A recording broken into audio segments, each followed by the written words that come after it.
Hello, I am Malvika Sahu from Shilpnath studio.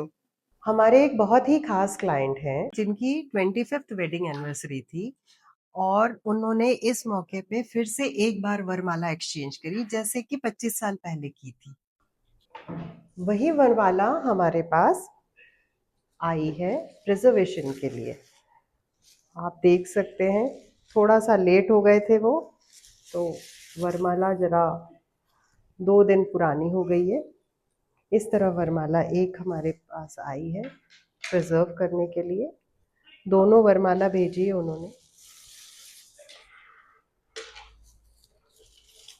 चलिए हम इन फूलों को आज प्रिजर्व करना सीखते हैं, क्योंकि वरमाला प्रिजर्वेशन एक टेक्निक के साथ हो सकती है। ये फूल अभी गीले हैं, आप महसूस कर सकते हैं कि ये अभी गीले हैं।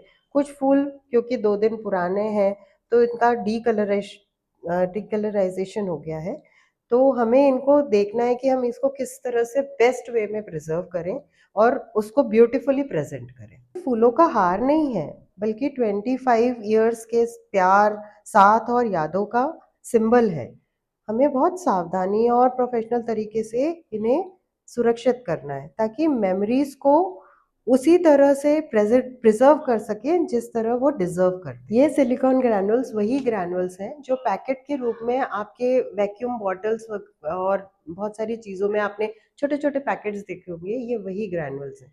बेसिकली ये मॉइस्चर एब्जॉर्ब करने का काम करते हैं और किसी भी चीज़ की स्थिति वैसे के वैसे ही इंटैक्ट रखते हैं।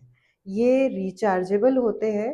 आपको सिलिकॉन ग्रैनुल्स जब जिस टाइम पे हम इनको फूलों के अंदर डिप करके रख देंगे तो उसका कलर चेंज हो जाता है। उसी से हमें पता चलेगा कि हमारे फूल पूरी तरह से ड्राई हो गए हैं। उसका दूसरा तरीका भी है, जब हम फूलों को निकालेंगे तब मैं उसके बारे में और विस्तार से आपको बताऊं। 2 दिन हो गए हैं, समर सीजन की वजह से ये अपने आप ड्राई हो रहे हैं। पर इसका एक और तरीका भी मैं बता रही हूँ। जिस किसी के पास अगर ये सिलिकॉन जेल्स नहीं हो और समर हो तो आप इसको एक ड्राई प्लेस पे हैंग करके रख दीजिए, बस इसी तरह से, ताकि ये 3D वे में ही आपके पास अवेलेबल रहे। इस तरह से आप अगर हैंग कर देंगे तो ये इसी तरह से ऐसे कैसे ही सूख जाएंगे। बस इसको सूरज की रोशनी नहीं लगनी चाहिए। इसको रूम टेम्परेचर या अंधेरी वाली जगह पे इसको रखें और ये ड्राई मौसम में ये आराम से सूख जाएगा।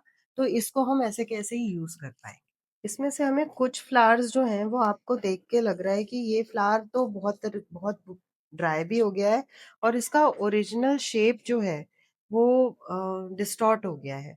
तो हम इसको कोशिश करेंगे कि हम ना यूज करें, या हमको इस तरह किसी फ्लैट सरफेस पे से अगर यूज करना होगा तो हमारे लिए बहुत इजी हो जाएगा। अब हम एक एयर टाइट बॉक्स लेंगे, इस तरह का प्लास्टिक, सिंपल प्लास्टिक बॉक्स है।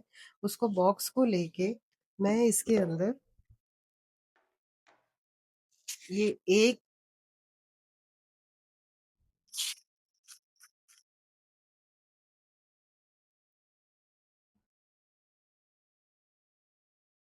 हमने इसको डाल दिया है ताकि एक लेयर बन गई है। नीचे की तरफ और ऊपर की तरफ हमें दोनों से सुखाना है फ्लावर को। तो हमें बस सिंपल कुछ भी नहीं करना है। फ्लावर में जहां ब्राउन आ रहा है, अब आप देख रहे हो ये थोड़ा सा ब्राउनिश है और इससे सड़ने की कोशिश हो सकता है कि सड़ जाए फ्लावर। तो हमें वो फ्लावर का वो पार्ट बिल्कुल रिमूव कर देना है जिससे कि सड़ने की आशंका भी हो। जरा सा भी हम नहीं चाहते कि हमारे फ्लूर में वो सड़न वाला पार्ट है। और जब हम फूल रख रहे हैं अंदर, तो प्लीज ट्राई टू ये जो अंदर के गैप्स है इसको थोड़ा सा स्प्रेड कर दीजिए तो हमारे लिए इजी हो जाता है, ताकि हम सिलिकॉन को अंदर तक पहुंचा पाएंगे। और उसका शेप भी देखिए बहुत सुंदर खिल के आता है। खिला हुआ अधखिला सा जो फूल होता है उसका शेप, इस तरह से हमें शेप चाहिए फ्लावर का। तो हम इसको यहाँ पर प्लेस कर देते हैं। इस फ्लावर में आप देख रहे हो कि यहाँ पर ब्राउन पार्ट बहुत ज्यादा दिख रहा है हमें। तो हम इसको ना कट करके निकाल देंगे। अभी देखिए मैं जब प्रिजर्व करने जा रही हूँ तो मुझे लग रहा है कि ब्राउन पार्ट बहुत ज्यादा है, तो मैं इसको पहले ही रिमूव कर दूंगी कट करके, ताकि हमें पिंक कलर्स चाहिए। तो ये इस तरह से आप फ्लावर को, ये देखिए मैंने ब्राउन पार्ट बिल्कुल ही हटा दिया ताकि उसका कोई इफेक्ट ना रहे हमारे फ्लावर में। हमारे फ्लावर हमें फ्रेश दिखने चाहिए। See, the pink part is looking so beautiful. इसमें से हम ब्राउन पार्ट्स को हटाते जा रहे हैं।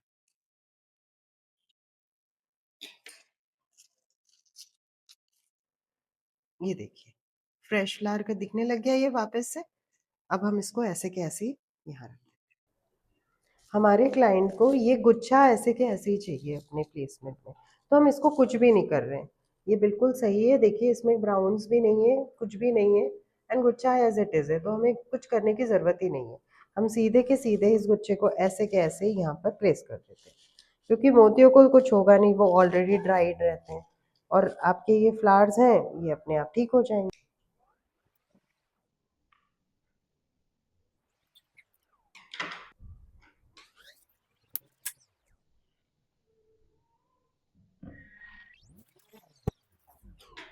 कुछ बंचेस ऐसे ही रख दिए हैं, मतलब इस टाइप से।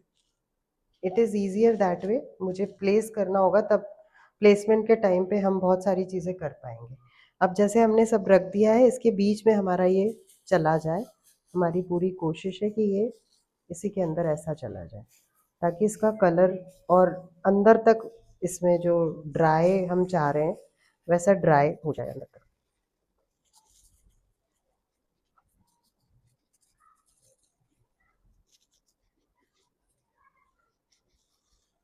इसमें ना ऊपर ये भी रख देती हूँ जो लेफ्ट ओवर्स हैं, ताकि हम इसको कहीं पे भी प्लेस करना चाहें हम प्लेस कर सकते हैं।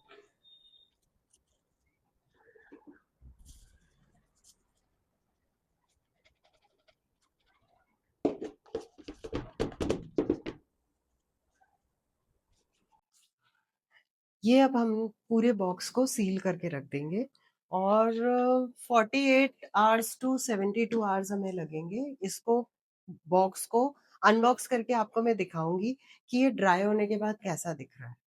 अभी हमने इसको बॉक्स में फिल कर दिया है, अब हम 48 आवर्स के बाद इसे खोलेंगे और हम देखते हैं कि हमारे फूलों की स्थिति कैसी। Thank you for watching this video. Comment down for whatever you want to learn in the next videos.